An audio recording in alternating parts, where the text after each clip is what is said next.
Foreign assets declaration drive, ठीक है, तो nudge campaign by the income tax department, all right. तो ये एक और कैंपेन है जो कि इनकम टैक्स डिपार्टमेंट करेगा, नच कैंपेन है ये।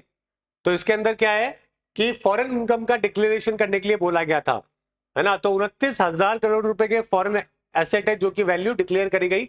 1,000 करोड़ रुपए का फॉरेन इनकम है जो कि 30,000 टैक्स पेयर के द्वारा डिक्लेयर किया गया। 30,000 टैक्स पेयर ने 1,000 करोड़ रुपए इंडिया के बाहर इन्वेस्ट, मतलब प्रॉपर्टी या बाकी जगह पे ले रखे हैं, वो तगड़ी बात है। ठीक है, चलिए आगे बात करते हैं। ये बहुत अच्छी फोटो है जो कि ली गई है, इसलिए मैंने आप लोगों को यहाँ पे कवर कर दिया है ना। तो ये एक कोलार जयपुरा गैलेक्सीज का जो कि ऑब्जर्वेटरी है, इसको बोलते हैं यूसिट ऑब्जर्वेटरी के द्वारा ये पिक है जो कि ली गई। इसमें नंबर ऑफ गैलेक्सीज है जो कि आपको देखने को मिलेगी। अब आप देख रहे हो एक गैलेक्सी जो है ना, हमारी भी इनमें से एक ही गैलेक्सी है हमारी। सोचिए एक गैलेक्सी के अंदर एक सोलर सिस्टम है, उसके अंदर हमारा एक प्लेनेट है और एक कंट्री, एक स्टेट, एक सिटी के अंदर है जो कि हम लोग बैठे हुए हैं। ठीक है, तो अब ये इतनी सारी गैलेक्सीज है, हो सकता है इन गैलेक्सीज में भी एक और कोई सोलर सिस्टम हो, है ना। और इन सोलर सिस्टम्स के अंदर हो सकता है कोई एक प्लेनेट हो, वहां पे भी लाइफ हो, कोई बड़ी बात नहीं है, ऑलराइट।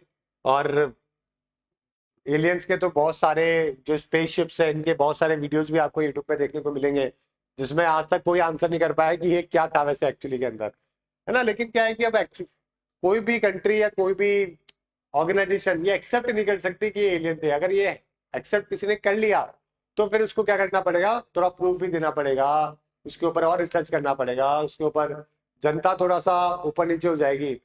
ठीक है, लोगों के अंदर हाहाकार मच जाएगा कि ये बाहर से कौन आ गए। लेकिन बहुत सारे ऐसे कैप्चर मूवमेंट्स है जो कि लोगों ने कैप्चर करे हैं स्पेस के अंदर, जहां पे कभी भी पता नहीं चलता इस पे कि ये ना तो कोई रॉकेट हो सकता है, ना कोई स्पेसक्राफ्ट हो सकता है, प्लेन तो बिल्कुल भी नहीं हो सकता। समझ गए। अगर कोई भी एक यूएवी स्पेस में इस तरीके से स्पीड से अगर आगे पीछे हो रहा है, तो ना तो कभी कोई रॉकेट होता है ना कोई स्पेस था। ऐसे बहुत सारे यूट्यूब पे आपको है ना वो वीडियोस है जो कि देखने को मिलेंगे, इसके अंदर दिखता है कि ये कोई यूएवी है, ये कोई ना कोई, है ना, अनआइडेंटिफाइड एरियल ऑब्जेक्ट है, व्हीकल है कोई ना कोई। चलिए, तो ये बहुत सारी गैलेक्सीज है और मेजरली स्पाइरल आर्म या टाइडल टेल्स है जो कि यहाँ पे देखने को मिलती है। चलिए नेक्स्ट बात करते हैं, पेज नंबर 10। और बहुत अमेजिंग है वैसे ये जो एस्ट्रोनॉमी जो है ना, बहुत ही अमेजिंग सब्जेक्ट है, एस्ट्रोफिजिक्स, एस्ट्रोनॉमी, है ना। तो स्पेस गैलेक्सीज के बारे में पढ़ना जानना बहुत ही इंटरेस्टिंग सब्जेक्ट है। हमारे यहाँ पे इंडियन इंस्टीट्यूट ऑफ एस्ट्रोफिजिक्स है, एक आईएए, आई थिंक पुणे के अंदर है, बहुत अच्छा कॉलेज है। तो अगर किसी को अगर एस्ट्रोफिजिक्स या एस्ट्रोनॉमी के ऊपर इंटरेस्ट हो तो आप परस्यू कर सकते हैं, बहुत अच्छा करियर भी है इसके अंदर, है ना।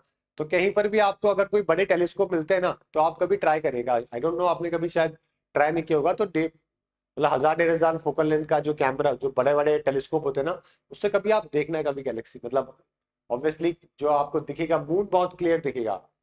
मून आपको सुपर क्लीन क्लीन दिखेगा, एकदम ऐसा लगेगा कि यार इतना क्लीन, मतलब एकदम। और आपको वीनस, मार्स, कुछ कुछ प्लैनेट्स भी आपको काफी अच्छे तरीके से दिख जाते हैं आपको टेलीस्कोप के अंदर। तो आप कभी ट्राई करना, बहुत जगह पे लगे हुए हैं। लद्दाख के अंदर तो हैंडले तो है ही है, वो तो मैंने भी कभी देखा नहीं, लेकिन अमेजिंग एक्सपीरियंस होगा डेफिनेटली। लद्दाख और जैसलमेर ये दो जगह है जो कि बहुत ही इंडिया में बेस्ट आपको एक्सपीरियंस मिलेगा। कभी जैसलमेर जाओगे तो वहां पे भी टेलीस्कोप मिलता है ना। तो वहां से आप कर सकते हो। तो एक स्टार्टअप ही है स्टूडेंट करके, एक एक नोनी पर्सन है। तो वो उसके पास 50-60 टेलीस्कोप है, तो उसने हर सिटी के अंदर लगा रखे हैं जहाँ से अच्छा एक्सपीरियंस है। तो उस स्टार्टअप के टेलीस्कोप आपको सब जगह पे सिटीज में मिल जाएंगे, है ना। उत्तराखंड के अंदर भी है, हिमाचल में भी है। तो आपको काफी अच्छा एक्सपीरियंस मिलेगा।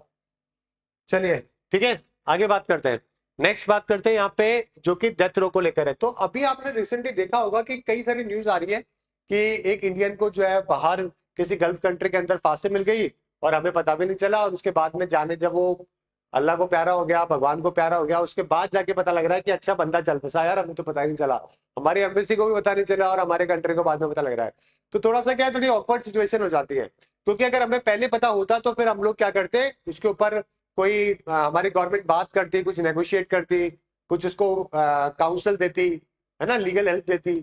लेकिन पता ही नहीं चल पाया। तो अभी रिसेंटली ये इशू देखने को मिला, 3 मार्च को मिनिस्ट्री ऑफ एक्सटर्नल अफेयर ने कंफर्म किया कि एक शहजादी खान करके एक लेडी थी, उसका एग्जीक्यूशन हो गया यूएई के अंदर, जो है उसको मर्डर की सजा, मर्डर मतलब उसको एग्जीक्यूट कर दिया गया, क्योंकि उसके ऊपर मर्डर केस है जो कि अपने बच्चे को ही मारने का चल रहा था।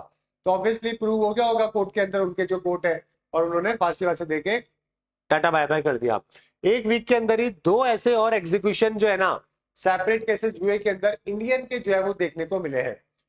ऑलराइट, तो क्या है कि 20 मार्च 2024, अगर हम 2-3 दिन पहले तक की, अगर पिछले साल तक की अगर मैं बात करूं, तो ऐसे 49 इंडियंस को है ना पूरी दुनिया के अंदर डेथ पेनल्टी है जो कि दे रखी है, जिसमें से 25 तो यूएई में और 11 जो है वो सऊदी अरेबिया में। समझ गए? तो मेजरली गल्फ के अंदर है। और क्या होता है कि किसी के ऊपर केस लग गया तो ठीक है, लेकिन फिर अगर वो इंडियन सिटीजन है तो ये बताना उस देश की जिम्मेदारी है हमें कि भाई ये जो केस है इसमें प्रॉपर इन्वेस्टिगेशन हुई है, प्रॉपरली इसमें सारी चीजें हुई है, उसके बाद आपका जो भी है आप जो भी कर सकते हो, आपको सजा देनी दे दो, लेकिन एटलीस्ट एक फेयर ट्रायल होना बहुत जरूरी होता है ना। और फेयर ट्रायल जो है वो तभी पता लगेगी जब दूसरा कंट्री इन्वॉल्व होता है, उसको भी आप डॉक्यूमेंट दिखाओगे, सारे एविडेंसेस दिखाओगे, उसके बाद ठीक है आपका जो के आपको जो करना है वो करो, लेकिन एटलीस्ट हमें इसके बारे में पता होना बहुत जरूरी है। क्योंकि अगर इंडियन को अगर मान लीजिए जबरदस्ती किसी केस में फंसा के जो है वहां पे अगर एग्जीक्यूट कर दिया गया, तो फिर कैसे, मतलब हम क्या जवाब देंगे यहाँ पे उसकी फैमिली को और बाकी लोगों को, तो हमारे लिए बड़ा मुश्किल हो जाता है। ठीक है, तो इंडियन मिशन जो है वो वहां पे क्या करता है, लीगल असिस्टेंस भी देता है, लॉयर भी अपॉइंट करता है, लीगल अपील भी करता है वहां पे पार्डनिंग की, कि वहां पे माफीनामा की जो भी उनके रूलर्स है उनको। इसके अलावा उनकी फैमिली मेंबर्स जो है अक्यूज के, वो भी सभी अपील है जो की है रजिस्टर करवाते हैं। तो 3 स्टेप का जुडिशियल प्रोसेस होता है। सबसे पहले अगर कोई अरेस्ट कर रहा है, चार्ज लगा रहा है, उसके बाद में जुडिशियल प्रोसेस होता है।